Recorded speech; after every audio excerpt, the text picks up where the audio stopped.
Are you listening? Damn.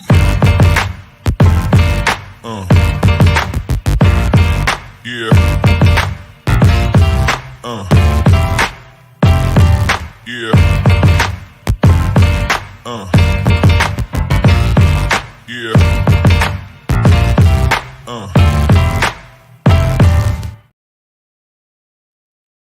What's up? What's up? What's up, everybody in the building? I appreciate you guys for stopping by. Got a very interesting topic on the Coach Me Coach podcast, episode 63. And you know, the Coach Me Coach podcast on this channel is just where we talk about different topics in football and we talk about things that happen around the nation and everything else. And I guess today we're on another sensitive topic today. And unfortunately, I have to do these kind of shows. I don't have to, but I want to. I want to do these kind of shows simply because I believe they need to be done. And second is it affects not just me directly, but a lot of people and a lot of people who watch these shows who enjoy football. Now, the topic is Senator Tommy Tuberville says inner city teachers can't read or write. And I'll get into that. I got the thumbs up right there from Ellen, so I appreciate it. I know everything looks good, sounds good, and we'll get this going. Usually when I do shows like this, I lose a bunch of subscribers, and I understand, and I don't have a problem with that. And that's okay. And that's okay. I feel like if I have a platform, whether how big or small it is, I should speak about it because a lot of people don't even know this kind of stuff is going on. And because they don't know what's going on, hey, I'm not the Breakfast Club. I get it. But hey, let me do my part, I guess is the right way to say it. So appreciate you, everybody, coming by. Fred, I see you in the building. Ellen, thank you. Normal Guy, Ron Griffin, Normal Guy again. Let me see a couple other people. We only got 28. Some reason when I talk about other stuff, but we have 100 and something immediately, but that's okay. Let's get into it. So Tommy Tuberville, if you all don't know, he's a long-time college football coach and head football coach for several institutions. He was a head football coach for Ole Miss, a head football coach for Auburn University, Cincinnati, and one more. I can't think of it. Let me see. I got it pulled up right here. Texas Tech. All right. So I missed that. So Ole Miss, Auburn, Texas Tech, and Cincinnati, and was previously an assistant coach for some time, dating all the way back to the 80s. And anyway, he is now a state senator of Alabama. He's a senator for the state of Alabama. And he was on a show with Donald Trump Jr. Now, I want to just be very clear. I'm not bringing this up from a political standpoint because I'm going to tie all of this back into football. I want to be clear about this. I'm not here to talk about the politics and what his political views are for all other stuff. I know you got a lot of stuff going on. That's not my issue of today's show. My issue is more of what he said in this interview he did. Now he happened to do it with Donald Trump Jr. I believe he has a podcast called Triggered or something to that effect. But anyhow, I'm bringing this up because he was a football coach, and I want to show people when we talk about recruiting and we're talking about asking the tough questions to these coaches. Don't get enamored with the logo and who they are. You better find out who they are. And these are the things that come to light. Now, will you always be able to have an opportunity to find out in each and everything about any and every little thing about a person? No, probably not. But I am urging parents, coaches, do your homework on these guys because you are entrusting your children with these coaches. And that's not just the head coaches, this assistant coaches, so forth and so on. And I'm not telling you to maybe necessarily persecute a guy for their political beliefs. That's his personal beliefs or his religious beliefs. But there's also some things in there that are said. So I want to play this clip. I wish I could actually play the video. I can't actually play the video because they will copyright me, but I believe I can play the audio and it won't be. But if the video shows, it may be. But if I get copyright either way, it's okay. Here is Tommy Tuberville talking to Donald Trump Jr., he'll be the first one to speak. He has an older, raspy Southern voice. And so let me know you guys can hear this as well. The COVID really brought it out about how bad schools are and how bad our teachers are in the inner city. Most of them in inner city, I don't know how they got degrees, to be honest with you. I don't know whether they can read and write. But they're the experts that want to make sure that parents have no say. How do you decide what to do with your children? They want to raise. They want less time to work, less time in school. It's just we've ruined work ethic in this country. So I'll play it again because it's quick. And I'll play it one more time just so we hear it clear. And I can replay it as I open the phone lines if need be. But he's basically saying, or he didn't basically say, he said, I don't know how teachers in the inner city even got degrees. I don't believe they can even read or write. He didn't say teachers because, education itself kind of went down. He specifically targeted out inner city. Now, we all know what the word inner city means. Come on. We all grown, we all adults. Inner city, urban, all means the same thing, right? Black and brown. That's exactly what it means. Let's call it what it is. Right?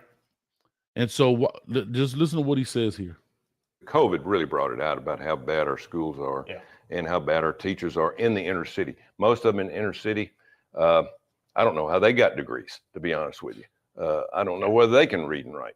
They're the experts that want to make sure that parents have no say. How do you decide what to do with your children? They want to raise. They want less time to work, less time in school.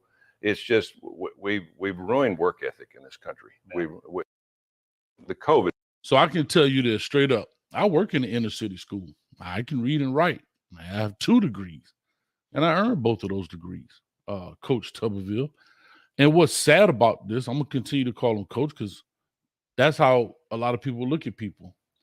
What's sad about this, I remember you walk in the halls of Norland High School in Miami looking for players when you were at Auburn, all through the city of Miami. And I know you've been in other states and other cities, but I'm only speaking there because that's where I was. And what's amazing to me, you make those type of statements, and I understand you're in a whole different arena now. You're in a political arena. But what's amazing to me is that, one, you make that statement, but you made your name, Tommy Tuberville, off the backs of inner city schools getting these players. You made your name, Tommy Tuberville, off the back of these players. You made millions off the back of these players. And I don't know this to be factual, but I can highly guarantee that you probably wouldn't have become a state senator as quickly as you did from your departure in coaching if you didn't have the name Tommy Tuberville and you were tied to winning a lot of ball games at Auburn University, which is in the state of Alabama. You stopped coaching in 2016, became the senator in 2020. That's a very short political career. A very short political career to become a state senator.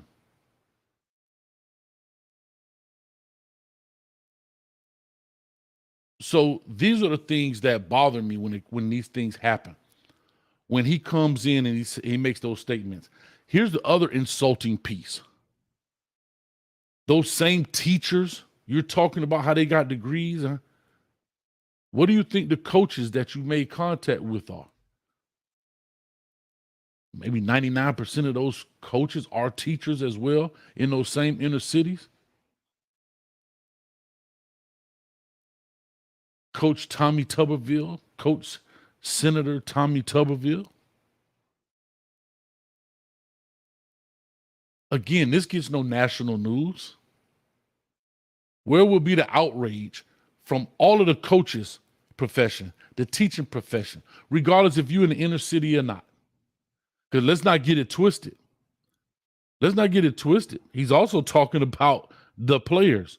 And so for all my private school coaches out there that's got the little brown and black kids on your team, most of you guys are poaching them out of the inner cities. So when you going to stand up for those players?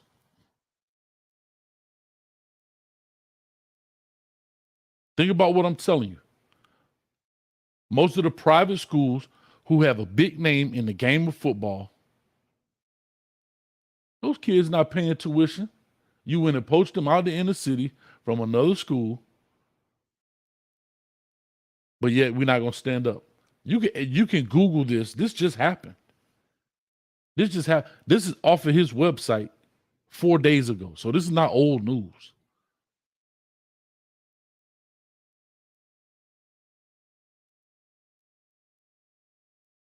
I guess I'm upset because I'm tired of getting tried. All right? And you look in this coaching profession and you looking at these players and athletes, it goes to show you more and more you are a product.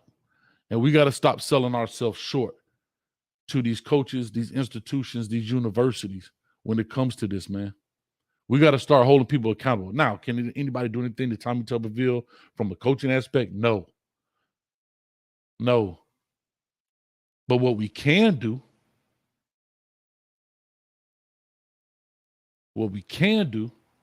is find out what businesses he's a part of, what things he's a part of, and we take our dollars and eliminate that from whatever that is he's in.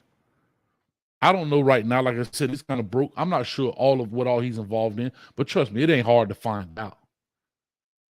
But nobody's speaking up on this. Like I find this so hard to believe that when things like this happen, people have very few words. This is a state senator of Alabama. And again, I don't know all the statistics. I'm not CNN or MSNBC or Fox News. I don't have a team of producers to research all this stuff. Well, I don't think the state of Alabama senator is doing well on the reading and writing charts as we speak today. And you've been there since 2020.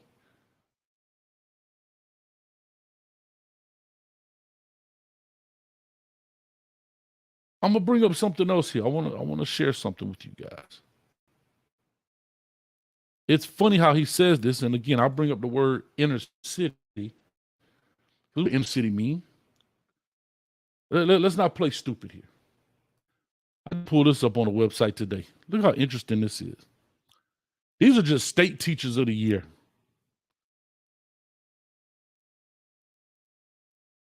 Reggie LaDon White, Alabama. The 2022 State Teacher of the Year from Booker T. Washington Elementary in Mathematics and Science. Tommy Tuberville, your state. Tommy? I got my poor little Timmy shirt on, but it's a poor little Tommy moment. Reginald LaDon White is the Alabama. Look at the brother up there, man. In mathematics at Booker T. Washington Elementary School. Now, I know he said inner city, and I don't know the demographics of all of these schools, but I know the teachers in which he was talking about.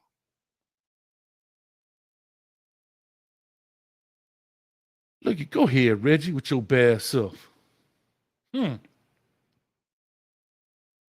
American Samoa. I will jack his name up. Cornelio Cornelius Sagio Alafatuli. I hope I said that right. Capri Bell Salam in Arkansas.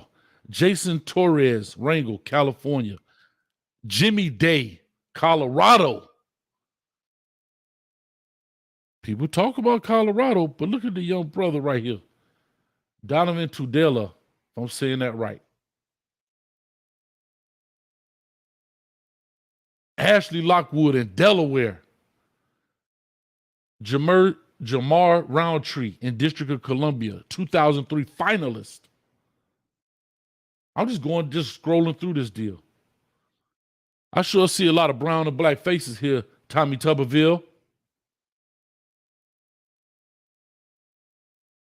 Brittany, Louisiana.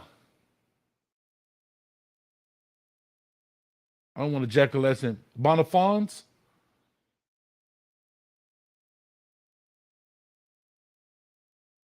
Connie Hall, Nevada. Billy Green, New York. I'm just looking at all these faces. Rosa Floyd, Deion Jamison, South Carolina, Melissa Collins, Tennessee. These are just the state we're talking about. But you want to know what's interesting? Tommy Tuberville? 2022, guess who won the National Teacher of the Year? Guess who won the National Teacher of the Year? Tommy Tuberville? Kurt Russell. Look at that brother shining. From Ohio.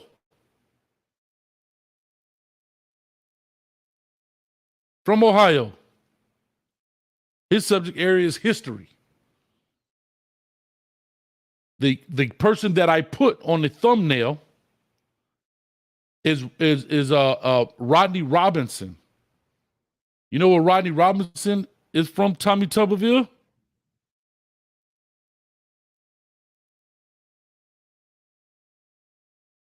I want to pull his face up.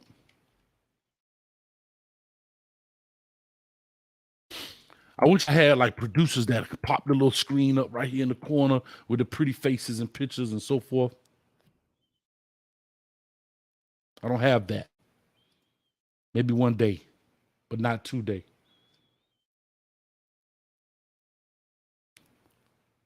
Rodney Robinson, 2019 Teacher of the Year.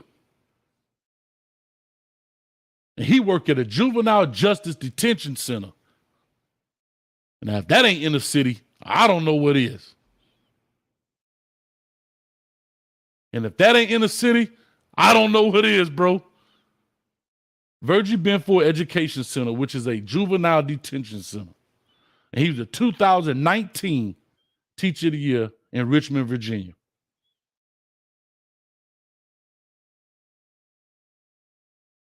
Big shout out to those people and many more that I left off. Oh, here's another one. The 2016. I want to pull this up too, because this is very interesting. And I have to call out to action to her because I don't know what has happened.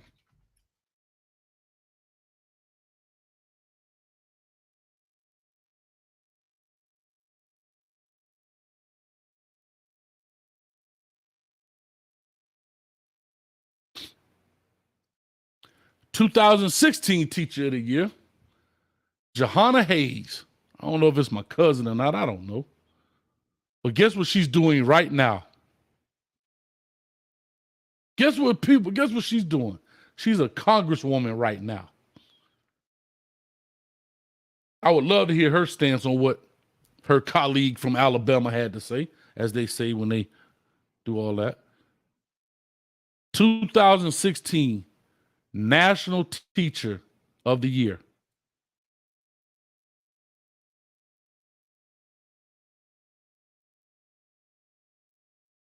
So I bring all this up because it's insulting that people can take sound bites and run with it.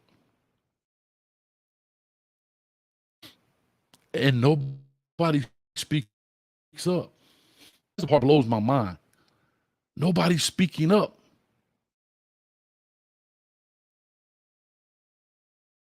Like, that's the part I have a hard time with. I'm trying to pull up her. I guess she's a congresswoman now.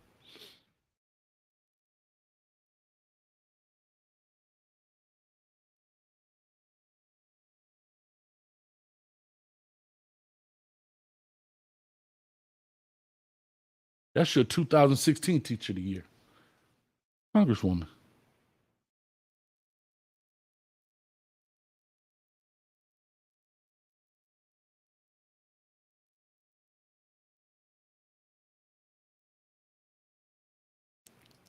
So if you're a teacher in this nation, I don't care if you're an inner city teacher. I don't care if you're a suburban teacher, a private school teacher, a charter school teacher.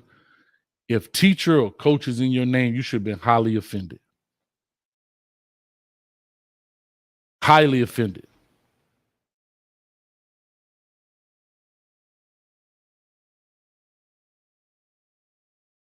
And I get into the politics of this. I'm talking about him as a coach. He just come up with these beliefs. He always thought this way. Let's not get that twisted. He always thought this way.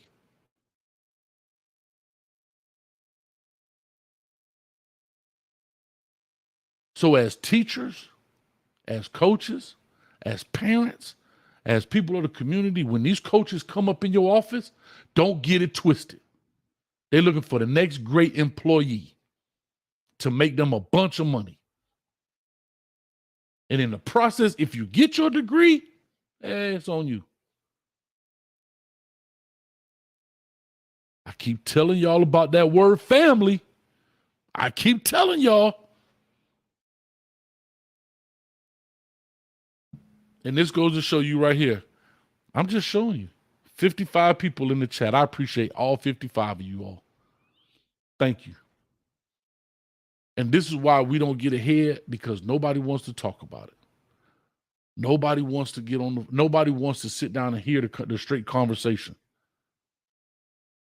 Nobody wants to hold anybody accountable for what they say. You're going to tell me. Let me just make sure I heard this right. Let me do this again. Tommy Tuberville talking in an interview to Donald Trump Jr. The COVID really brought it out about how bad our schools are and how bad our teachers are in the inner city. COVID really brought it out how bad our schools are and our teachers are, especially in the inner city. Some in inner city, I don't know how they got degrees, to be honest with you. I don't know whether they can read and write. But they're the experts that.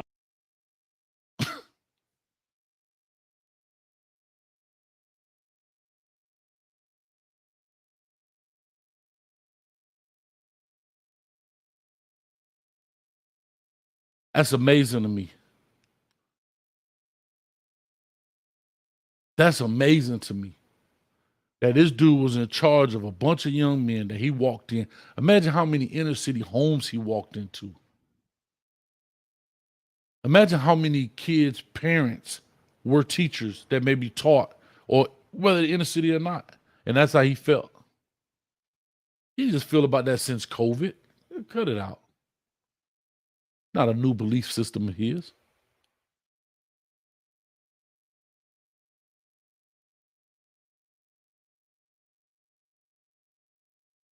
This right here is amazing to me. And like I said, what I firmly hope and happen is, one, we should now push for other people to cover it. People are not covering this. People are not going to talk about this.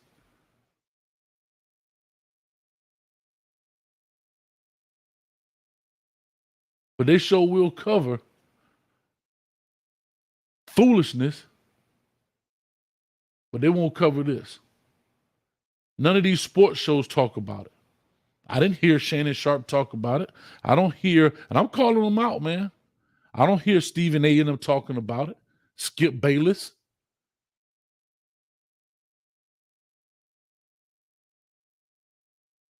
Maybe because he's not a coach anymore. But I'm tying this back into, he was a coach for a very long time. He even coached at my beloved Miami Hurricanes. God bless it. And I know when he was an assistant coach from 86 to 92 to 93 in Miami, he definitely coached some inner city kids. He definitely walked into some inner city schools to get those players.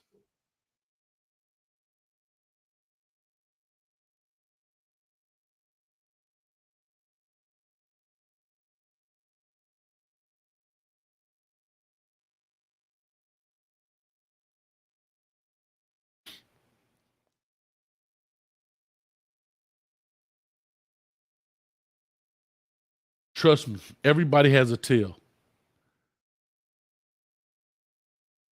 Thank you, Danny. Charles Barkley. Well, yeah, Charles Barkley. You from Alabama.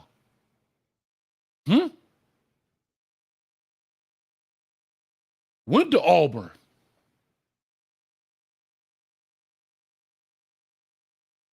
No, he don't have to apologize. I guess because he's a politician. I don't even want him to apologize. But we sure had to apologize quick. Now, I'm just going to put this out there. I'm going to call it what it is. What if you change the word inner city to another demographic? This would have been all over the airwaves and internet and cyberspace. What if he would have called out another community? Insert community here. What would have been the response? See, I'm going to go back now. I'm going to blame us. This is where we had to take fault. We take fault. But we don't step up and step out. We don't step up and step out. Most of the people have never even heard of this, and this is new news. This is literally days ago. Days ago.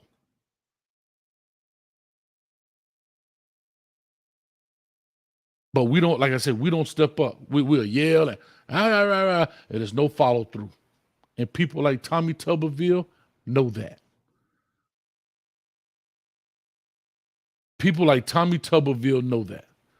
They bark a couple of days and it's over. Yeah, Coach Hayes will get on there and say his rant and it's over.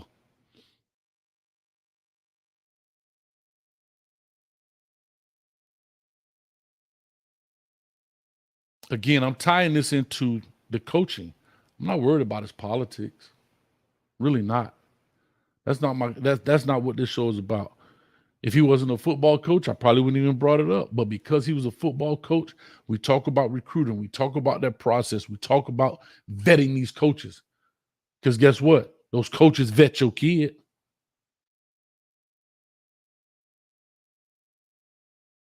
Making them. I saw a picture of him at Auburn. He got on a Rolex watch coaching. And it's about 10 black dudes around him hugging him. And he got on a Rolex. And the boys finna go back to the room and eat oodles and noodles.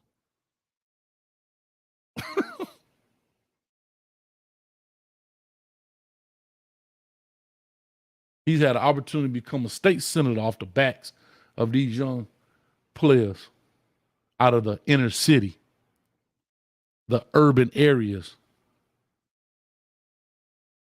and then turn right back around in your face and slap you in it. And then nobody say nothing. No former player. No former player. This dude been coaching long enough. He got some adult players. Adult. Not 22, 3-year-old, 23-year-old, 24-year-old.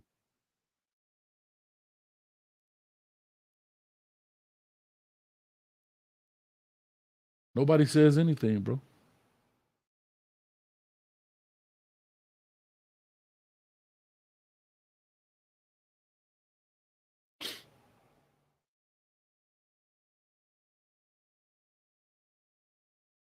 And that's where I think I get upset with. We don't say anything.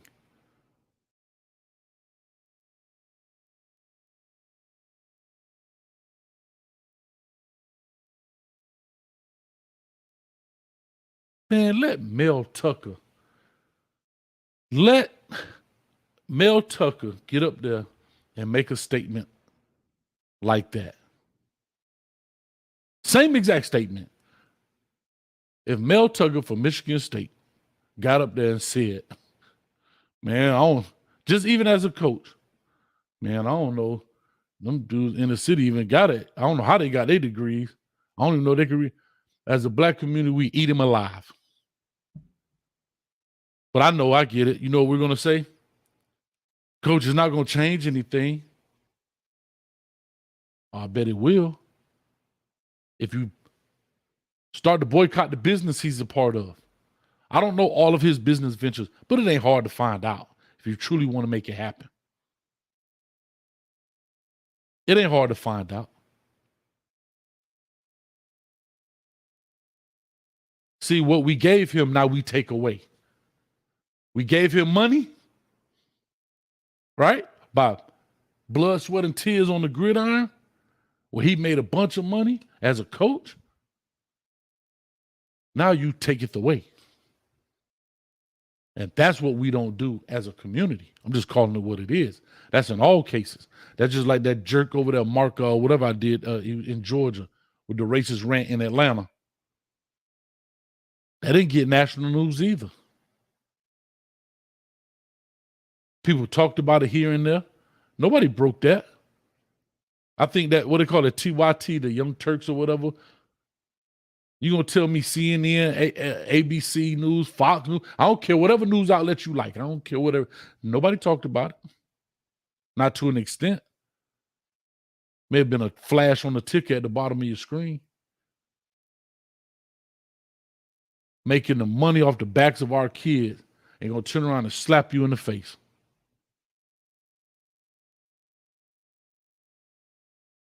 Because we don't do our due diligence.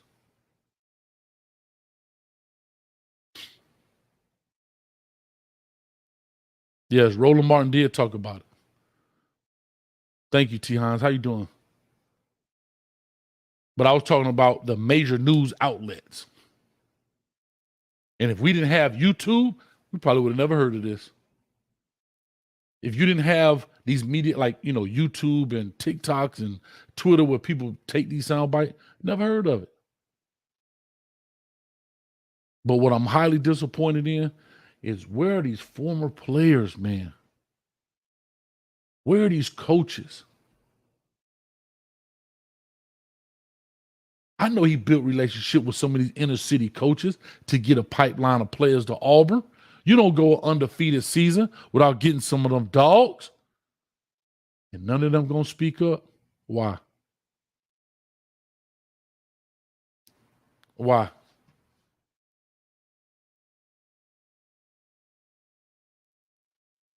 Amazing to me. Anyway, I appreciate it. We got 66 people in the building. I didn't expect to have a high turnout. I understand. I get it. I see some callers. I'm coming to you in a second, callers. Because nobody wants to talk about these tough situations. Nobody want to get it in. Nobody going to hold Tommy Tuberville accountable. People to run for re-election, it better be every teacher in the world out there with picket signs. Where are the teacher unions at? Huh? Where are the unions at? Because he didn't just challenge the teachers, he also challenged the process to become a teacher. So you should be offended by that, school board.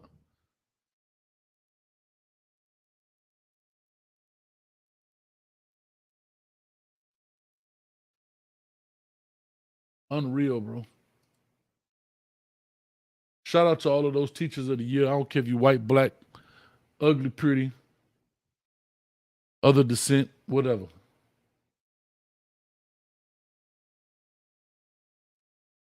Shout out to teachers in general.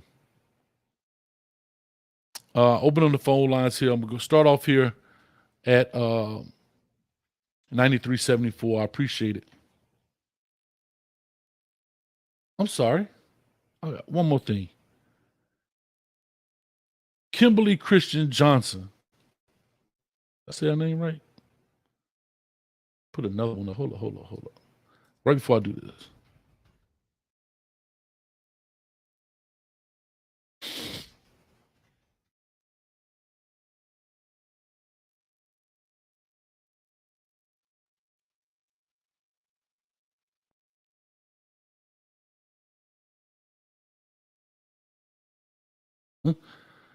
Well, guess who?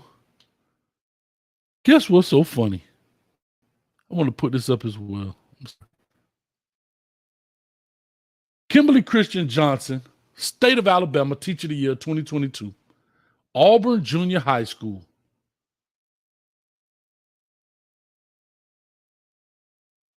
Well, Kimberly, I guess you can't read and write either. How did you get your degree, Kimberly? 2002, Alabama. Right here. 2002 State Teacher of the Year, Kimberly Christian Johnson. I'm sorry, I missed that in my notes here.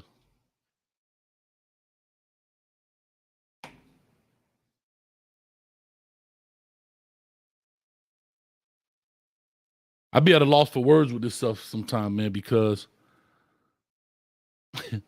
it's crazy. Anyway, I was getting ready to go to that call and they hung up. I'm going to 6112 right now. 6112. Caller, talk to us. Give us your name, where you're calling from. You got 2 minutes. What's up, Coach? This is Lakers fan from Birmingham, Alabama. What's up with you, man? You calling me from a new number, man? Yes, sir. Right now, I got to use my temporary phone. My other phone finally went out. It's all good. Go ahead, man. Talk to me. Yeah. This is something I'm actually very passionate about. And something that I'm currently trying to go to school and currently trying to get trying to work in the nonprofit community of trying to get stuff set up. Like last year, I had an idea. I still got to get the LLCs out and stuff called Athletes for Christ. The main goal of it is to build and to talk to kids about more than their sport, but help them on the academic side, help them on the help them really find their identity and something more than sports. I don't really care about the comment. The comment was a bad thing, but just like we always joke about every time I come on this phone, I feel like some kids in these schools, and maybe you can vouch for it, maybe you can't, but I'm from Alabama. And I can vouch for some of these inner city schools that have been failed by the school system, because go to Bessemer City and go to Hoover High School, and you will see a night and day difference by the investment. And I don't know if you ever heard of Bessemer City. Go to some of these Birmingham City schools, or go to Woodlawn. Go to these schools like I've been to Thompson school system. I've been to Thompson High School. Well, beautiful. Thompson's a white school. Well, now it is. Anyways, they've been failed. The school system has almost kind of failed with investing into these kids. And it feels like, and I'm not saying every kid got to go to college, but a kid after high school should have a plan, should want to do something with their life. And some of these kids don't have a plan, and they just throw their life away and go run on the street. You know what I'm saying? Especially the failed athletes out there, because they put all their investment and time in a sport, right? And that's why I hate when people come on this phone and say, football is like life. That is the biggest lie in the world. Yes, you can teach life notions from football, but football is not anything like life. We need to. It's more than just educating these kids. It's investing in these kids. I don't want the education to stop in the classroom, because a lot of these kids' parents don't have the money to invest in them. So why not us as a school system, knowing this, invest in these kids? That's why I want to start businesses and get in the education field and be a JUCO football coach, God willing, one day, so I can invest, so I can help invest in these kids and invest in their future and tell them it's this game is. I had a Christian camp last year, a Christian athletic camp, and we're doing it again this year. And this is just my last little point, and we're doing it again this year. And I told those kids all the time, sports does not care about you. You need to go in the classroom. You need to make sure you're doing everything, not only on that field, but in the classroom. And not only in the classroom, but also as a person. Make sure you talk the proper way so you can build relationships with people. Correct. You know what I'm saying? So you can work in the professional setting. And the strongest thing you just said is I got 2 degrees. I got 2 degrees. And you said well, we know you coach in the inner city schools. You know what I'm saying? And you could, and I hope that was a big point, your coaching point. You know what I'm saying? That you are more than just an athlete. You are more than just a D1 football coach. You are a man that might have not had the easiest road. Right. I don't know what your road was like, but might not have the easiest road. And you still found a way to get 2 degrees. You don't have to be a great athlete to succeed in life, and you don't have to get degrees to succeed in life. But you better have a plan. Let that plan be, I want to make a business, and not I'm just gonna sit here and procrastinate. Right. You know what I'm saying? Got you. I know you can run. Listen, I know you can roll on, coach. But I got a bunch of callers in the back. But no, you're 100% right. I know you're passionate, and I appreciate you, man. And you do that camp. That's awesome. Like I said, I think you're a very. We talk trash on the show, but in this notion right here, I think you're a very sharp young dude. And I think you definitely, I know you're going to be successful, simply because I just hear the way you talk, you articulate your points, so forth and so on, man. So I do appreciate you, man, Lake Obama. But with all that being said, I'm going to push on. I'm going to push on, man. But I do thank you for that, man. I really do appreciate it. Yes, sir. May Jesus Christ be with you and your followers, and much love to you, Coach. And I'm loving the WRE, Coach. Thank you, man. Thank you, bro. Keep doing your thing. Appreciate it. All right, we're going to our next caller. Oh, I got my man Kevin from Dallas, Georgia. This is going to be interesting. But before I do, let me pop this up. Reggie for the $5 says, Coach, I need you to reach out to the brothers that run the War Report. It's an Auburn podcast. I would love to hear their take on the Tuberville's comments. You said there's some brothers, and I thank you, Reggie, for the $5. But I don't. When you say brothers, I'm assuming they're black dudes. Just through the conversation, I shouldn't have to ask them. They should be having a show like I'm having a show, Reggie. To be honest, I don't have a problem reaching out to them. But yeah, definitely, Reggie for another $2. U.S. Secretary of Education, he needs to speak. I guess Tommy. Again, guys, you couldn't make these kind of statements about any other nationality. We know what inner city means. We know what the word urban means. Cut it out. Thank you, Reggie, for those donos. Real quick before I get to Kevin, he's 100. Bamba Lake is 100% right. I worked in those schools, but again, it's back to us. We don't demand as parents and community. We don't demand those things. And I can get into a whole rant about that, but I got callers calling in right now. Kevin, talk to us, baby man. What's your thoughts on the topic tonight? Before I go into my soliloquy, coach, I just want to say thank you for going where so many fear to tread. And please continue doing it. I wouldn't give a blanket blank, coach, if there was only 70 people in the chat. The thing is that, hey, it has to be said. You have to be the antiseptic where it stinks. You have to be the light as far as where there's darkness. Mm-hmm. You know, as you're quite aware of, coach, hey, 30 plus years as far as Boys and Girls Club of South Alabama, as well as the public school system in Alabama. Then another 10 as far as purgatory, as far as the Commonwealth of Georgia. Mm-hmm. And as far as the educational system across the board, it is what it is. But the thing is, as far as when it comes to schools that deal with our kids, they're doing the best that they can. But the thing is that it's not about the teachers, it's about the parents. Why is it the only time that a parent comes to see about their child is when it's coming to cutting the food? It's not about as far as the academics, but as far as when I chastise your child, then that's when you want to be a conscientious parent. You know, as far as Mr. Tuberville is concerned, it's reminiscent of a statement that was made by the former Vice President Dan Quayle to the United Negro College Fund, when he, instead of stating a mind's a terrible thing to waste, he stated a mind's a terrible thing to lose. And as you stated early, Coach Tuberville has lost his mind. But the thing is, he spoke to his constituency. That's his right. Constituency, as my pastor would say, is those of a lighter hue. And so, that being the case, they took no offense. They took it and ran with it. You know, you look at as far as what the gentleman that spoke prior, as far as comparing Hoover to Bessemer City. That's apples and oranges. Hoover is what a private school is in South Alabama, a private school is as far as in Northwest Florida. And that is, they recruit. Or excuse me, Your Honor, I shouldn't have said recruited. I shouldn't say player acquisition. As far as they call it scholarshiping. So, Hoover scholarships, Hoover recruits. Most schools in South Alabama, as far as at a Catholic, Episcopal, or Baptist church schools, they recruit. Schools that, hey, 30 years ago, I wouldn't have been able to be a student at. Hey, their children and grandchildren of those kids, they've been recruited to those schools. Mm-hmm.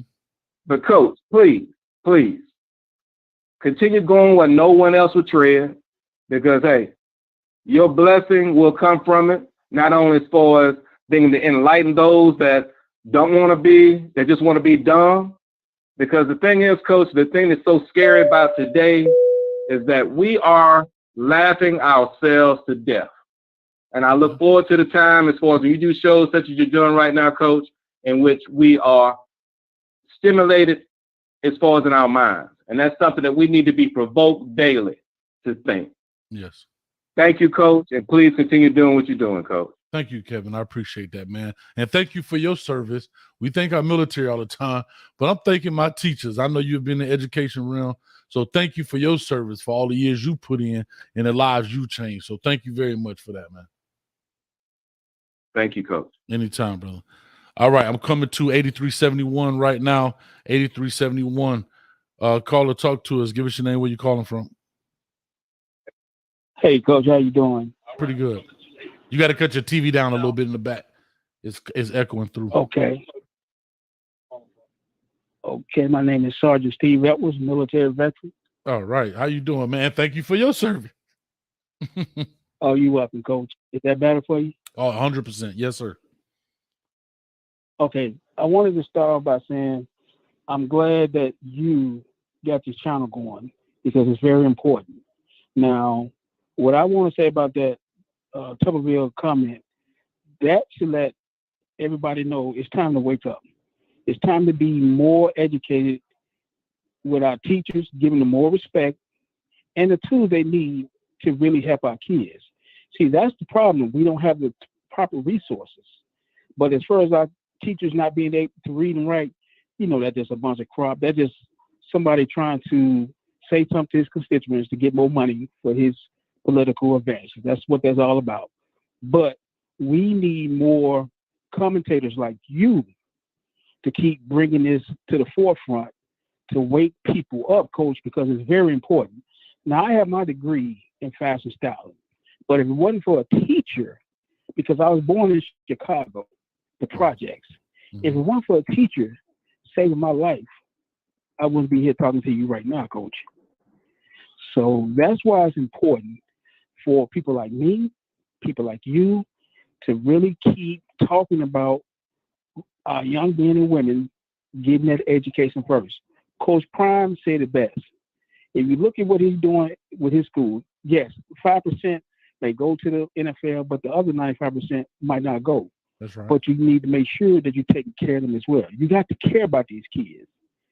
So I just wanted to tell you thank you because I know I only got 45 seconds for my plane land. Nah, you good. Go ahead. And just keep doing what you're doing because there's a lot of veterans out there that really respect you and watch what you do. Thank you, man. So I just wanted you to know that from the bottom of my heart, we appreciate you. No, thank you, man. And I appreciate that. And you know, like I said, it's a shame because when I'm going to tell you what really sparks me, what really makes me mad. When I Google something, like I said, I actually saw this. What was I watching?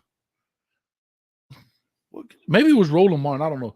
When I'm in here working, I got several monitors, TV, so forth. So I'm in here working, making videos, and I just have stuff on YouTube, and the algorithm just kicking whatever. And it came across. And when it came across, I'm like, huh? So I go to YouTube, I can't find anything. I had to literally dig, and it was the same thing with that like if you go to YouTube right now and just type in Tommy Tuberville, just type it in on YouTube. You might see. Okay. I just typed it in now. I see my videos up there now where it says live. I got Roland Martin. After that, there's no other comments, nothing else about what he said. Besides myself, and that's the problem. Besides myself and Roland Martin, hold on. I'm down to now.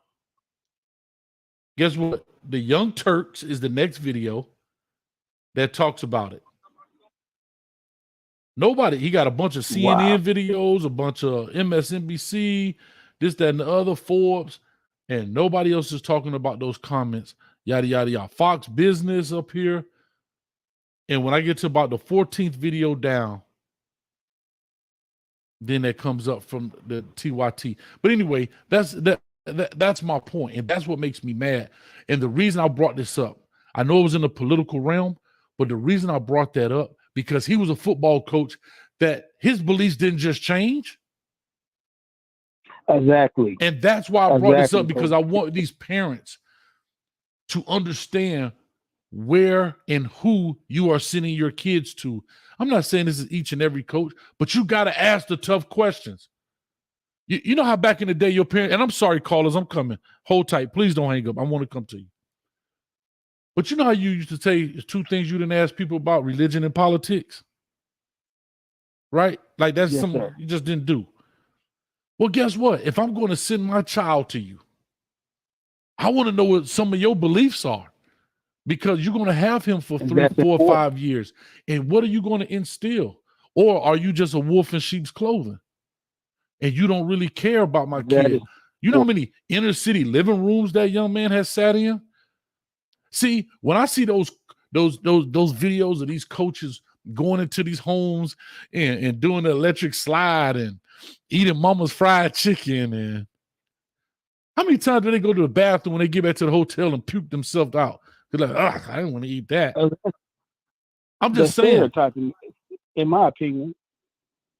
I'm just saying that those are the things that make me cringe, bro, because trust me, yes, sir. I know it happens. I know it happens. But I got to run. But go ahead. People don't understand that. Yeah. I know you got to go, Coach. And I'm just going to say this one last thing. That's why I have a lot of respect for Coach Sanders and Mama T. So I'm going to let you go because I know you got other calls. But thank you again. Thank you, brother. I appreciate you, man. All right. Coach. Great call, man. Thank you. 4871. I apologize, guys. I know my plans don't land too well. We like to circle a little bit, but I'm coming to you. So call or talk to us, 4871. How you doing, Coach? My name is, I go by the name Wake on YouTube. I'm sorry, say it again. You kind of broke up right there. Hold on, I'm sorry. You kind of broke up. What's your name again? You kind of broke up when you said your name. What's your name? I go by the name Wake. Wake, okay. Yeah, Wake. Wake. Okay. So, I'm cool with Allscript, and I found out about you through Allscript, Scotty. Yes. So I came across the topic, and like you said, Tuberville's point of view has always been there. Can you hear me? Yes, loud and clear. Okay. It's always been there. So yeah, you're right on that. So the one thing I wanted to share, because I'm in the media. I'm in marketing. I've been in it for 20 years. So I'm also a Navy vet. I was in communications in the military. Now, the one thing I wanted to share is that the word news. A lot of people misconstrue thinking that the news is out here to help the community, to inform, to help build up to whatever. That's not what it does. The word news, if you look it up, the origin of the word means new things. New things. Anything new, they'll talk about it. But if it's not going to gather a lot of attention, if it's not going to generate the money because the money comes first, they're not going to cover it. Because there was a guy in North Carolina who questioned another, I don't know if he's a senator or not, but this guy went to Harvard or Ivy League school, and he questioned him on how did he get through school. Was it because you're an athlete and you were black or whatever? That had a little trending. It went out there a little bit, but it wasn't really just captured because nobody really cared. And I'm gonna tell you right now, there's gonna be a lot more of this stuff that's coming. There's a lot more of this stuff that's coming. Going back to the education system. And you go into rural areas, urban black, rural white. There's a national trend that's been around here for a minute. If you start Googling career and tech centers, that's where those kids are going. The palm colored kids are going there. And I just educated somebody on career and tech center. My last point on this, the word is career and tech center. Yeah. I always talk to kids too. The difference between a job and a career is the first 4 letters in the word career.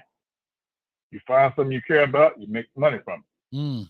Technology means the study of how to do something. Okay. And then you have the word center. Center means focus. So if you take those words and go backwards with it, so the center, meaning they're going to focus on learning how to do something and something you care about to make money. That's what those career tech centers are positioning those kids to do. And it's not going to be in the urban community. And each day that goes by, the further we're going to be behind. No, I agree with you, man. And I appreciate that. You know, to your point, as I get ready to push on here, but to your point, I understand it's about clicks, what's hot. But again, that's where I blame us. I blame us as teachers. Yeah. But again, how many teachers are following Senator Tommy Tuberville? But then when you have it, if it gets out, of course, my platform is nowhere as big as maybe Roland Martin or the Young Turks. But at the end of the day, I'm looking at that video Roland Martin did. Think about this. Even on Roland Martin, they only got 84,000 views. 84,000 views on his platform. He's got 1 million subscribers. He's got 84,000 views. Go scroll down here at the bottom of this. Put the video up 3 days ago. This has only happened 3 days ago. This is new news to your point. Then when I look at the Young Turks, who has a huge platform, they put it up 3 days ago. 78,000 views. So, I mean, that's minuscule compared to, and this video may not even do 2,000 views. So we're talking about less than 200,000 views, and the Young Turks have 5.4 million subscribers. 5.4 million subscribers. That's my point. 5.4 million subscribers, and that video got 70-some thousand views, but it's not enough to garner the attention, as you said, like you said, to that point. And then, therefore, it doesn't do that. But thank you, sir. I appreciate it. Thank you for your service in the Navy. And you educated me today. That's why I love the Coach Me Coach podcast. I learned something new today, man. All right. Thank you. Thank you, brother. All right, we're going next. I got my man Warren Kane in the building up next. Warren Kane, talk to me, man. What is the oldest military tactic known to mankind? Divide and conquer. Am I right? What do you think that the government of the United States is hell-bent on doing to the people it governs? You're right. I agree with you. Okay, and also to play on what the previous caller just said, the root word for government, break it down. Govern, what does govern mean? To watch over, I would assume. Control, yes, okay. And meant, it's on the word, is the mind. Hence word, what you say it's a mental issue or this, that, and the other, is from the same root word. So government is to control the mind. They are not your friend. They're not out to be your friend. They are just out to maintain their power. Divide and conquer. That's their tactic. I understand your disdain and your frustration with it, because I've been dealing with the same thing from the same government that says just the most outlandish representatives of the government say the most outlandish things, and they do this, and it infuriates me. And I've just gotten to the point where, why am I even concerned about what Caesar's going to do? Because Caesar's going to do what Caesar's got to do. It's real simple. It's real simple. So don't get so worked up over it. This is the way that this is what a government this big with this many people is going to do. It's going to ruffle feathers purposefully a lot of times. But Warren, to your point, guess what? We can't allow. I understand the government is the machine, but when it comes to people, I don't care what you say. If you take the oil out of the machine doesn't work as well. What do I mean about the oil? Yeah, you can't necessarily attack the government, but whatever Tommy Tuberville is involved, if he got a dang on Chick-fil-A, boycott it. If he's in charge, like whatever that's my point.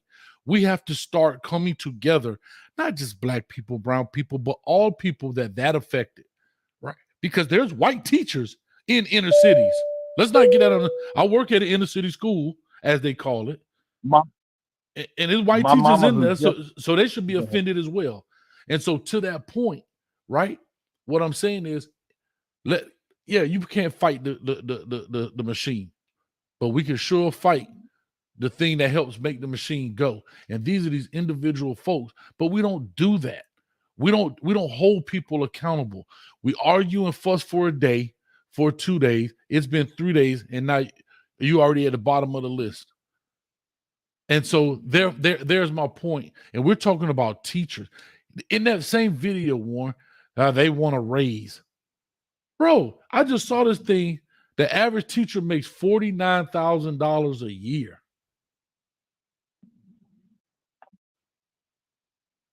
You're damn right they want a raise. And I understand it for all the crap they have to put up with, all the kids. What? Black, white, young, old, all this generation of kids. You couldn't pay me enough. If it was less than $100,000, I wouldn't even contemplate being a teacher. Can I tell you something more? I tell you the God's honest truth. If I wasn't this close to retirement, if I wasn't coaching, I probably wouldn't be a teacher. Because I was coaching so long, I was in that field, and now that I'm doing this, I have to be very honest. It's hard. It's hard. I think coaching got me through teaching days, because you're teaching, but you know, at the end of the tunnel, like, man, I'm finna go out here, we're gonna get the guy. But now, at the end of my day, I'm jumping in my car, coming home, making videos. I love doing this stuff, but teaching is hard now. It wasn't hard when I was coaching, but now I'm looking at it through the lens of a person who just is a teacher, and they come in, they do the 8 hours and go home. Oh, it's draining, bro. It's draining. It is draining. But real quick, I'm gonna let you say your last P. I got to get the other callers in. But go ahead. My mom that passed away about a year ago she had a PhD in educational psychology, and when she got her PhD, and she was probably in the last 20 years before retirement, she went to all the public school systems in central Mississippi, and she worked with the kids that nobody cared about, that basically the school system, the community, everybody had forgotten and given up on. Those were the kids that she got up in the morning to go take care of. And I will never forget that. For that woman, I don't care what she ever did, she won my heart, because I know what she did for a living, and the difference she made in those kids. And it wasn't the government or this, that, and the other. It was an individual doing the right thing, just like you're doing. It wasn't a big institution that's going to make a difference. It was an individual person. And that's why I love that woman. She's not my biological mom. She's my stepmom, but I love her as much, if not more, than my biological mom, because of the person she was, because she helped change my life. So, well, Warren, thank you, man, for that. Thank you. You know, you're always a friend of the show, man. And one day we'll meet, my brother. One day. I don't know when, but it will be one day soon, man. But Warren, you've always been a great friend here at the program, and thank you for your support as always. Let me take on these next callers, and I'll make it happen. All right, buddy. All right, thanks a lot, man. All right, coming up next, I got Anonymous. All right, I don't know who Anonymous is. Call to talk to us. Hello. I thought that was going to be you, Ms. Wilcox. Talk to me. There's always 4 or 5 scenarios to the question. Number 1, plain dictionary. Number 2, are you qualified to be a parent? Number 3, are you sure you want to be a teacher? Number 4, are you an inventor? Number 5, are you pro athlete? Who's caring about a child's dream? If a child has a dream, the parents are supposed to be there first. Then the teacher should take up secondly. Thirdly, you can't let everybody in your space or your child's space. It's corrupt with genocide. What color cupcake your daughter's going to come in here with? What color cupcake your son wants? There's so much diversified in the schools that teachers are around, parents are around, the preacher is wrong, the mayor is wrong, and the government is wrong. You all got to fix this. When I went to school, it says don't do drugs, and there'll be consequences. Mm-hmm. But they scared the student, like, Mom, Dad, what's going on? Because the parent is responsible, remember? So and right. If the parents don't want to be responsible for what a child are asking you, how would a child know? Or do I go to the teacher and explain to the teacher what I got going on at home? Nobody's teaching. Everybody's mind controlling. Nobody listens to the kids. Everybody want to dream off the kid. He can go play pro football. He can play pro basketball. Make a college so great. She can be high up in teaching, but not been paid enough. But it still come back to the roots. Yes, ma'am. So the governor is a problem. Right. So let me just say this last piece.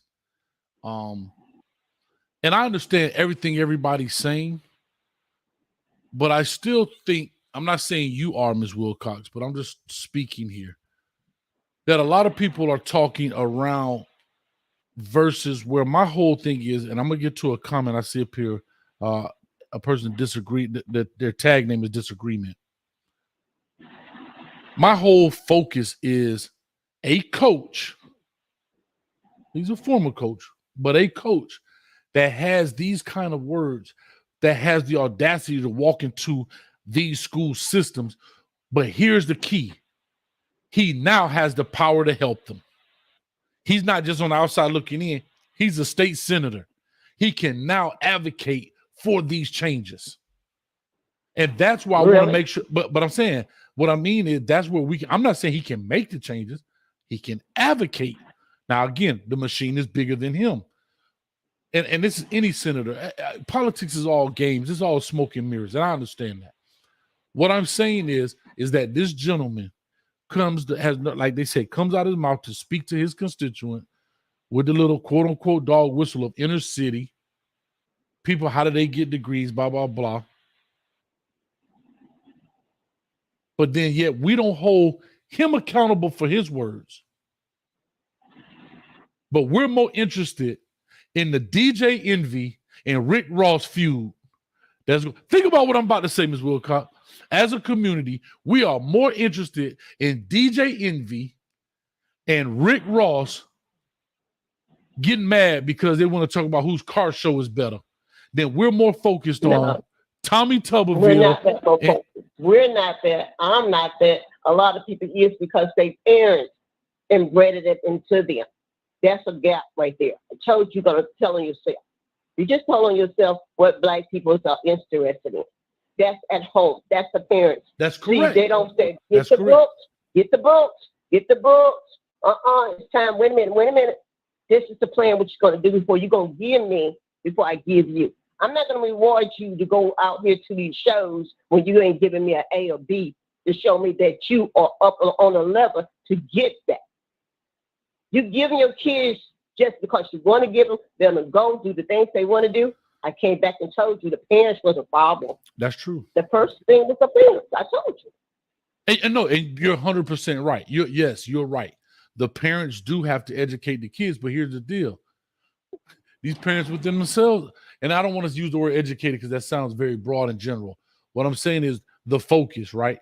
Or we have to center our stuff on. The focus is what you're talking about the person. He can go there and put the books and put it out in the word. Are the parents going to bring their kids to these programs or these career centers or these technology classes that they have at other different high schools that they can sponsor during the summertime, pay like $15 for it and get the certificate? You're 100% right. It still goes in the parents' hands because guess what? I'm from Alabama, and I know who you're talking about. That's Auburn coach. And I'm going to put it out straight to you. It's the parents. Yes, the parents don't want to take a bunch of them to those programs, open the doors, or you better go in there and learn this. Now, I've got to go to a party or somebody Mardi Gras fiesta and learn that. Yes, ma'am. You're right. He's not lying. He's putting it there. I'm from Alabama. I know what goes on there. I was a child once there. And I made sure my daughter went to everything, and that's how she wound up at the University of Miami. All right. You wouldn't want to get in the best program like Auburn, Alabama, no places. Right. You as a parent got to move. A lot of parents are denying their own kids because they're not taking time out to do the right thing. You let the kids be the adult. That's true. And you've been the child's problem. And then the teacher's got to sit there, A, B, C, 1, 2, 3, 6, 4, 2, 1. Can't read. And I'm out. Yes, ma'am. Bye, Ms. Wilcox. Thank you. And she has a very good point. There is a parenting issue. I have to be very honest. We believe a lot of our parents, I work in those schools, they think the school job is to raise their child. That's the furthest from the truth, but that's a whole nother concept and conversation. But to Ms. Wilcox's point, she is right. That's back to the root of the problem. And I'm not saying she's wrong by no means. But what I want to make sure is that we as a community hold people accountable for their actions the same way they hold us accountable for our actions. For a quick example, Ebron, I see you in the back. I know you've been super patient. Thank you. I know you got the patience. You the last caller tonight, and Coach is out of here. Matter of fact, I'm gonna lock the caller so can't nobody else call in. The conference has been locked.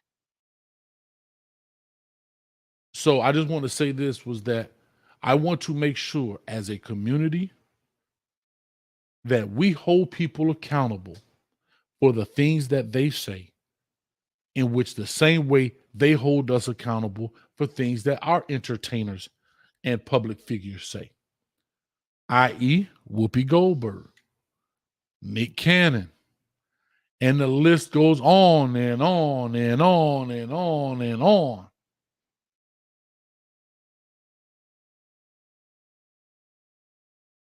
About to get canceled, about to lose their job, about to get their TV show taken off. But this guy, you sit up there and make a statement that teachers in the inner city can't read or write. How do they get a degree? And that skates right by.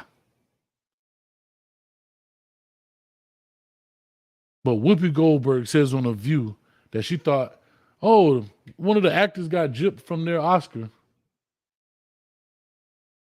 A common phrase that's been used, and I've said this on previous shows, I didn't even know the word gyp was equated to gypsies. And the gypsy community stood up. Listen, the gypsy community stood up while that show was still live and made her apologize. Immediately. Tommy Tuberville. I didn't say immediately. Immediately. Think about what I'm just talking about. That community stood up while the show was still live and said, you need to correct that right here where it went wrong. We ain't going to take no apology later, no pre-recorded Instagram live, none of that foolishness.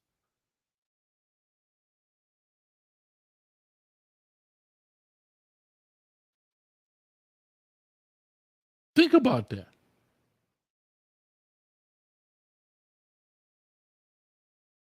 And we got a state. That's Whoopi Goldberg.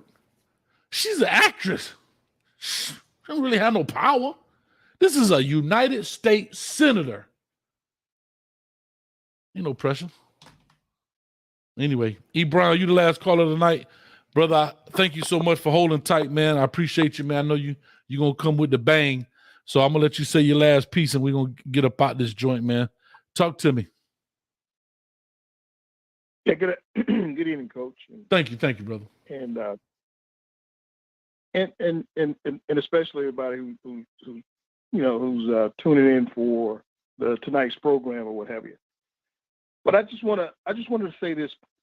I want to preface the conversation first of all by saying that I don't want this thing to venture off into a black-white issue, so to speak, because again, I think it was who was it? Warren, I think, talked about the conquer and divide issue. I don't want to conquer and divide because listen, a lot of the things that has developed within the African American community that has progressed us to where we are now happened because we had a lot of white brothers and sisters who were there fighting with us. So I don't want to hold on. I just want to clarify because what he was saying was he didn't want to conquer and divide. He was saying that the biggest thing that happens in the government is to conquer and divide the people. I mean, to divide and conquer people. You know, that's how you conquer things, by dividing them. But I just want to kind of clarify that if that was the case. Yeah. I wasn't intimating that he was making that suggestion. I was just using it as an analogy, so to speak. Okay. And so I just want to preface by saying that. And you know, it's in all my years in life, I've come to understand one thing. Is that whatever you are passionate about, is something that somebody does or something that makes you angry, or you're passionate about it, that is what your walk in life is. Okay, my passion in life is I do not like ignorance. I do not like ignorant people. I don't like ignorant statements. So when someone makes an ignorant statement, it kind of angers me. It brings out a passion in me that makes me want to, nip it in the bud, so to speak. Mm-hmm. It's like you. Your passion right now. You're passionate about today's topic now on several accords. First of all, we know how passionate you are about the education of our youth, mm-hmm. about providing our youth with opportunities and direction. I know that you're passionate about it. So that's why when he made that statement, the thing that you're passionate about, it just brought forth this fervor and brought forth this thing in you that would make you want to talk about it. Mm-hmm. Because now you were upset about the comment, but what you really feel, what really fuels your discussion is the fact that the remark is coming from someone who those parents, who he went into, sat in their living rooms, and he made those comments about, he made those statements about, hey, I'm going to take care of your son. I'll do this for your son. Because the comment came from him, who we, and I'm saying we, entrusted, because we felt as though this is someone who understands us, who befriended us, who comes into our family and gives us the impression that, hey, okay, I understand. I'm going to take care of you. I understand your plight. And then to have him to make the comment later about ignorance and not having the academic acumen to perform a job or whatever. That's the thing that really bothers you. You're 100% right. E-Brown, not to interrupt you, but you are 100% right. And I'm going to tell you what bothers me even deeper than that. Why it bothers me that Tommy Tuberville said what he said was because as parents, there are current coaches out here that have the same beliefs, and we keep sending them to these coaches. And that's what I'm saying, because everything that glitter ain't gold. Like, we still are sending our kids, and they show us time and time and time and time again. That's why I always came up with that statement. Y'all don't get caught up with that word family. If we build a relationship in the process of me going to school there, that's one thing. But when they tell me, it feels like family. Okay. Okay. But see, to me, hold on. And when our kids say that, I understand why they say it, because they're 17. And they feel that way because the teammates and they, man, come here and blah, blah, blah. And I'm coaching, what's up, buddy? How you doing, man? How you doing in school? And I hate to make this general statement. A lot of them don't have a male figure like that. So when they get surrounded with all of these men in the football facilities, it's a brotherhood, like it's a fatherhood. Like when the head coach steps out, usually he's an older gentleman, 40s, 50s-year-old, 60-year-old dude. So he's kind of in the father realm for them. And so they do feel that because they yearn that family atmosphere. But they don't realize that's the wolf in sheep's clothing. You are employee number 42. You are employee number 19. Because as soon as you make a mistake, especially if you ain't that great of a ball player, they kicking the son out into the forest. And you're correct, Coach. And the thing about it is that we got to realize that, there are a lot of elements that play a part in tonight's discussion. Mm-hmm. And the one thing is you gotta understand and realize your environment. There's one thing that you should always remember. That is, you gotta trust but verify. And that means that you shouldn't trust nobody until you verify. Mm-hmm. Okay, that's what you got to do. Number one. Number two is that, again, like I said, I don't want to picture this thing off into a black-white thing or whatever, but you got to look at it from this standpoint. When you are in your family, if someone outside of your family will say something about your family, the family has the family within itself, even though there may be some division within the family, when someone attacks the family, and that family stands together and they address the issue. They address the thing that needs to be attacked. But in the African American community, and I'm going to venture into the African American community because I can speak about it because I am African American. I can't speak for all African Americans, but I can say this, is that within our community, because we're not a monolithic group, we have different ways of thinking, but within our community, the one time that the community, the African American community will come together is when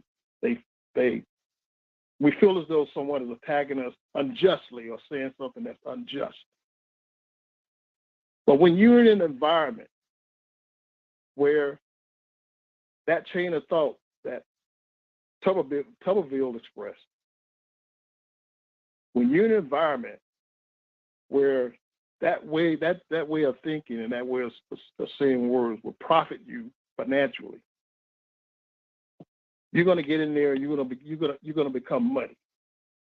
And he's in one of the worst professions that's known to man, and that's politics. That's right. So he's going to say whatever. He's going to say whatever is deeply embedded in him. It's going to give him the courage to bring that stuff out. But we can't worry about Tuberville and people like that, because in the African American community, we waste too much time. I gotta say this, man. We waste too much time as Black people trying to get folk who don't like us to like us. So E. Brown, I can agree with that statement. So I agree with that statement. Trying to get people that don't like us to like us. I agree with that statement. But the other thing. I want to say this. Hold on, E. Brown. I want to say that I agree with that statement. But what I want to make sure, again, I'm gonna go back and say this, and people can feel how they choose. We also don't have to walk into the lion's den because we think it's gonna be better. You understand what I'm saying? I'm not trying. You heard me. I don't want an apology from Tommy Tuberville. I don't. Nope. I'd never asked for one. That was never a call to action. Well, my call to action on him was, let's boycott his stuff. Let's take for all that money he made off of the backs of a lot of these kids. Well, guess what? He owned a McDonald's. We ain't going to that anymore. If he does this, because guess what? If the road, like I said, if Mel Tucker would have made a statement like that about, say, the Jewish community, like, I'm scared to even say the word Jewish community because they may come and some dude may cut my channel off. But let's just say that. Let's say if Mel Tucker, sorry, Coach Tucker, I'm just using you because you're first Black coach of a Power 5 program. Let's just say he makes a statement like that. First of all, we already know what the repercussions are going to be. I'm not saying to make Mel Tucker like that community, but what I'm saying is attack the things, therefore, we don't want to deal with that anymore. Fine, Tommy Tuberville. But what I'm using Tommy Tuberville is for these parents to, as you go forward and as you have these high-profile prospects in your children and you're sending them off to these colleges and universities, you better start asking the deep-rooted questions. Stop asking these light questions. Well, Coach, where do you think my son's going to play? Well, Coach, how much playing time do you think he can get? Well, Coach, do you think he can go to the NFL? These are softball questions. Coach, you know what? I noticed during COVID, there were some things here, and you made a statement about such and such. And I know I may be asking a lot, and that's back to Ms. Wilcox's point about parenting and having to do the research. But the beauty of it, E. Brown, is right here in your pocket, dog. You can type anything in the Googler, and it'll come up. You don't have to go use the Dewey Decimal System to find out information and go to the local library. Instead of swiping, why don't you, if your kid is going to school, do the proper research. Don't worry about how many games this coach won and lost. That's easy information. Yep. Hey, Coach, you said I was gonna get there. I'm sorry, but doing the research on the coaches. Now, I don't want to have any negative things happen for your program by me saying this. Okay. But Dabo Swinney, a couple of years ago, Dabo Swinney absolutely did not want players kneeling or acknowledging the fact of Black Lives Matter and what have you. He did not want that happening. Made that statement. But every year we have kids who look like you and I. Mm-hmm. They are filling his recruiting classes up with top 5 recruiting classes, and the majority of those classes are the same people who he made a stand against, supporting them. Yeah. Even though they've gotten him to the point where he's at now, he's almost infamous now in the coaching realm. Mm-hmm. And it's based on the fact that a lot of the players who got him to where he is, those are the same those are the same people, come from the same group that he was vehemently, saying that we're not going to do that. You're not going to do that, until he was called out on it, and then he backed down a little bit. But if I'm a parent, to your point, E. Brown, okay. If I'm a parent and Clemson is recruiting my son, me and Coach Dabo Swinney are going to have that conversation, because now I don't want to hear it from an article. I'm going to say, hey, Coach Swinney, you know what? I noticed back in such and such, whatever, Colin Kaepernick, what did you really mean? Now he may tell you some political heebie-jeebie, whatever, or he may not. I don't know. He may come out and say, well, I thought like this because of X, Y, and Z. But again, if I'm going to send my child there, I want to know, because here's the deal. What happens? Here's what's going to happen. Because that whole thing was about police brutality. So what happens when my kid is on campus and he's driving his car and he does get harassed by the police? Will you stand by him or for him? Will you be there to make sure he's okay? No, not as athlete number 53, but as Kyle Hayes Jr. See, I don't want you to go and protect your investment. I want you to go to protect my son until daddy can get there. See, those are the conversations I'm saying that the communities need to have with these coaches, that if you're going to entrust these kids in the hands of these coaches, that I need to know if my son is pulled over, just like I saw. Prime example. I remember, I think the young man was the quarterback for Georgia State. Listen to this foolishness. This young man was the quarterback for Georgia State. The state trooper or the local police officers pulled him over. And they said he had cocaine on his car. He was like, that's bird crap. He said, no, I tested it and it came back positive. So either that test is wrong or that bird was over there sniffing cocaine and he pooping out coke. Or cocaine is made from bird doo-doo. One or the other. Whatever it is. But that's my point. This guy's the quarterback. His name is smeared. He gets arrested. All of this stuff. I need Dabo Swinney or whoever the coach is. I'm just using him because we brought him up. Is he going to go to that police station at 3 a.m. like a daddy would and protect Coach Hayes Jr., not number 9 Hayes, but Coach Hayes Jr. until Coach Hayes Sr. get there. Now, that's the conversation, right? Because if you don't believe in him and the taking a knee and police brutality and blah, blah, blah, blah, blah, then that's what it is. And that's what I'm trying to get the people to understand about coaches when you do your due diligence on these coaches, these universities, what's going on out here. Correct. And the thing is that, also you've got to always remember that people will treat you how you will allow them to treat you. Mm-hmm. And if you ask the question, what would I say to Dabo Swinney? The thing that I would say to Dabo Swinney is nothing, because I wouldn't let my son go near that guy after hearing what he had said. Just like Maya Angelou said, when someone shows you and tells you who they are, believe them. So he's already shown me, he's already told you who he is and what he is. So just believe it.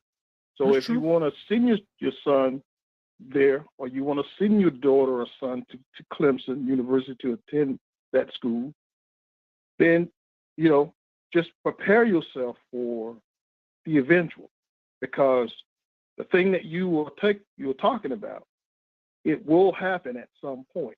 Mm-hmm. It will happen. And that opportunity for him to step up, and him or her to step up and defend your child, or in the manner in which they promised you when they were sitting in your living room eating your fried chicken at your table, that stuff will manifest itself. Okay? Nah, you're 100% right. Manifest itself. You're 100% right. So, and what have you. So it's just that, like, in our community, and I don't need, we have to first start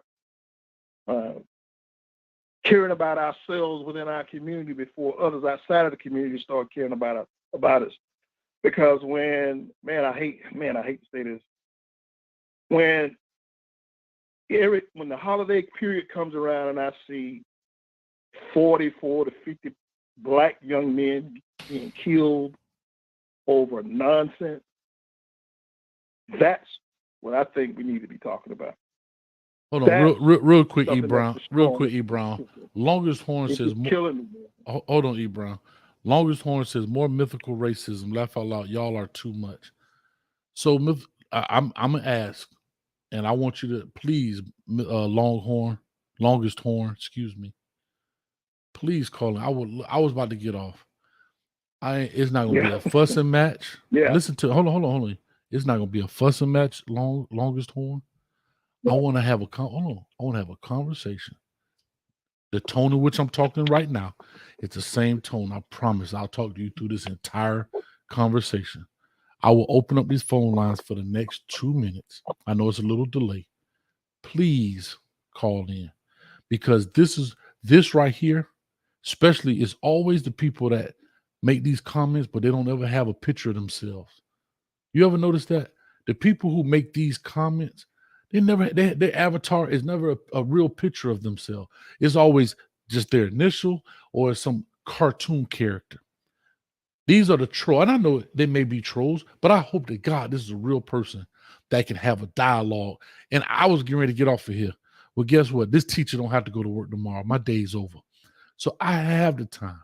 I got it today. But I really want to hear, what do you mean the mythical racism, when this guy clearly says inner city teachers, wonder how they got a degree. They can't read or write. If you can explain that away, then guess what? I would love Longhorn. So I'm going, you can hear it too. Listen, ready? Watch this. The conference has been unlocked. I just unlocked it for you. I'm going to give you 2 minutes. Please call in, Longhorn. Nobody else call in. Just if it's Longhorn, call in. Because I want to have that conversation. I don't want to. I love to have dialogue, because you possibly could teach me something. I possibly could teach you something. But when you make these statements, and you may be a troll if that's what they call them, and I might be gullible for even talking this long to you, but I be wanting to talk to somebody so bad, but nobody want to talk. Everybody want to be cyber thugs. They're Twitter fingers. Oh, somebody said put the number up. Thank you, Reggie. 862-799-9956 is the number. Longest Horn. But anyway, until he calls in 2 minutes or so, E. Brown, I'll go ahead and wrap this deal up. Like I say, I just wanted to make sure that people are aware of this. And the only reason I brought it up, because nobody's talking about it, bro. So I want to make sure I'm aware of this. Again, a lot of people won't touch this because they're going to lose subscriber. Think about it. This is probably one of the only shows I've done. We ain't even had 100 people watching. There's nothing going on. There's no NBA games going on. There's no other competition. It's a Tuesday night. And I understand. And I get it. But anyway, while I'm waiting for that phone call, somebody did put up that he messed up Right here, Dougie Fresh said, as Tuberville said, the three branches of government are the House, Senate, and executive.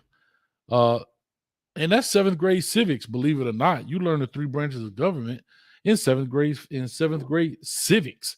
And he's a football coach and a state senator, and he doesn't know that.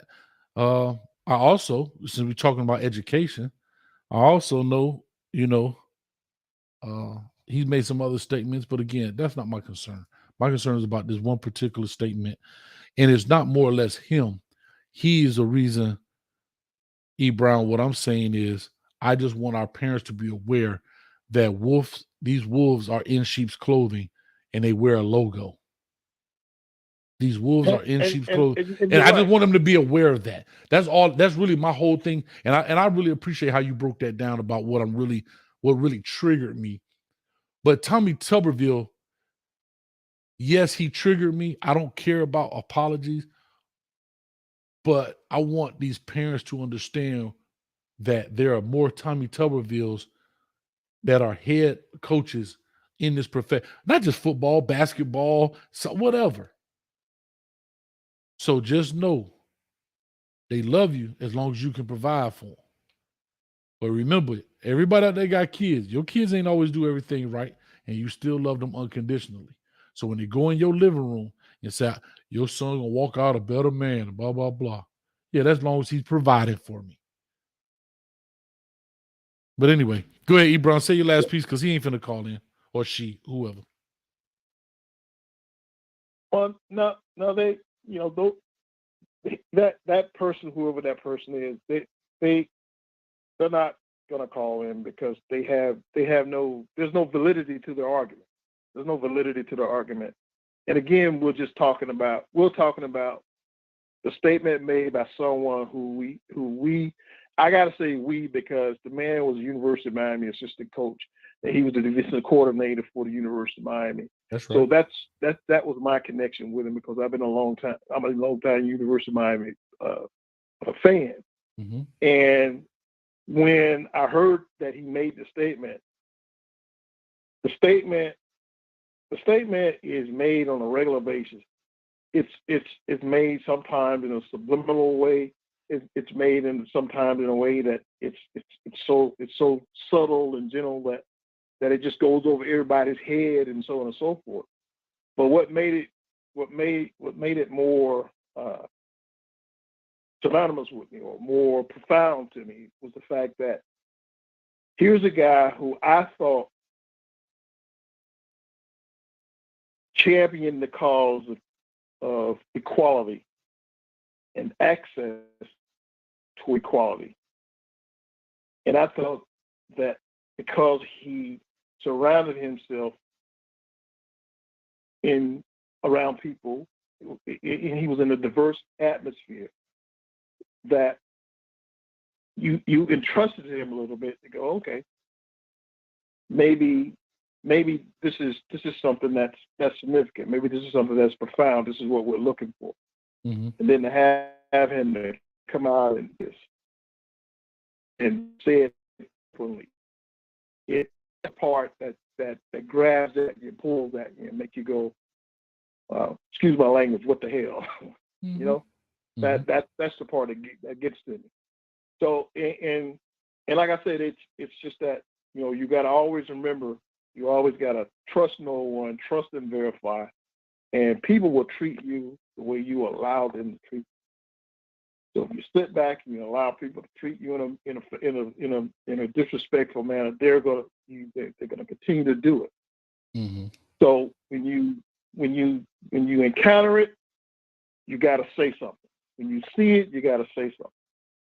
Yeah, and again, that's why I have these conversations. You know what I mean? There are other politicians that say that same kind of stuff, and I won't speak on it just because I'm not a political show. Like I said, I brought this in because he was a former head coach, and therefore that's why I brought this piece in. There's other things that I love to talk about, but I do like to keep it within the realm of what the show title is all about. I mean, what the channel is all about. And so forth. But Ebron, I'm about to get off here. You're right. I appreciate you, man. Somebody just said we had 73 people watching. We got 73 likes. So that ratio is awesome. But But to everybody out there, I see Shad and Dennis Lopez, and thank you guys, Ms. Wilcott, Disagreement, all those people. Thank you guys for hanging out with us, watching. Like I said, we come on here, we just like to talk, learn something. I forgot the gentleman's name. He was in the Navy. He taught me something. He said he watched me on Scotty's show off script. I appreciate him. Taught me something. I really do. And I learned a lot. But again, I just want to make sure I put that out there. And I feel like it is my duty that if I can have these conversations with my friends, my homeboys, and coworkers, why can't I have it online with my friends, homeboys, homegirls, and coworkers and the team? I guess is the right way to say it, because it is relevant in today's society. Here's a perfect example. He didn't want to call in. I don't know what he looks like. Those are the things I'm talking about. People want to throw stones, but they don't want to show their hand. People, everybody, and they call them trolls, and I get it, whatever. But this is why I have a hard time believing things are going to change, because people are scared of dialogue. People are scared to be wrong, and nobody wants to look stupid in the face. And that's the biggest problem. That's the biggest problem right there. You know what I mean? So, E. Brown, thank you, man. I'm going to put you on hold for a second. Hold on. And to everybody out there, I want to say again, thank you very much for watching Coach Me Podcast. Thursday, we got a good show coming up with Primetime Talk on this Thursday. And, of course, we do the Kings Talk Live. The WREs are flying off the shelf. We just dropped Sammy Brown this morning. That tape is doing well. And so we got some more coming out. Don't miss them. Share them out, like them, put them in those Facebook communities, all of that good stuff. If you can do that, wherever these guys are going, you're starting to see the OVs starting to happen, which is official visits. So we're starting to do all that. But anyway, with all that being said, I thank you so much. I appreciate it. And I guess Coach will catch you at the 50-yard line. Get that phone number out of here. Peace.